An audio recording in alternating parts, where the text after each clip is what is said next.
కానీ వద్దన్నాడు. ఇతను ఒంటరి పోరాటం ఇతనికి అలవాటు. తెలుగుదేశం ఎవరో ఒకరిని కలుపుకుని వెళ్ళడం ఒక అలవాటు. తెలుగుదేశం అందుకని ఇప్పుడు చూడండి ఇంకెవరు దిక్కు లేదు కాబట్టి ఉన్నాయి రెండే పార్టీలు ప్రాథమంగా, ఒకటి తెలుగుదేశం ఒకటి వైసీపీ. ఇద్దరిలో ఎవరు ఈ పక్షాలను కలుపుకెళ్తారు? ఇప్పుడు చూడండి ఒక విచిత్రమైన పరిస్థితి. తెలుగుదేశం, జనసేన, బీజేపీ కూటమి.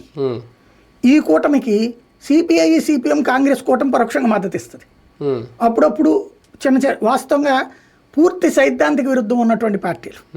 BJP versus Congress, BJP versus కమ్యూనిస్టులు కదా.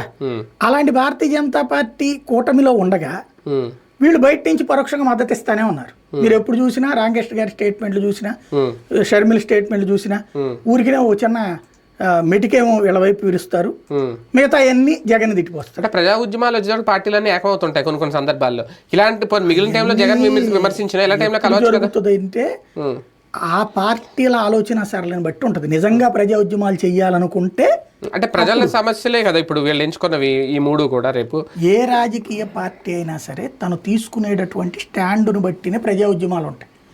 ఇప్పుడు కమ్యూనిస్టులు ఇదివరకు కాంగ్రెస్ పార్టీ రాజశేఖర రెడ్డి ఏం చేశాడంటే తను కమ్యూనిస్టులు ఉద్యమం చేస్తుంటే తనెళ్ళి మద్దతు ఇచ్చేవాడు, కాంగ్రెస్ కూడా కలుస్తుందని ప్రకటించేవాడు.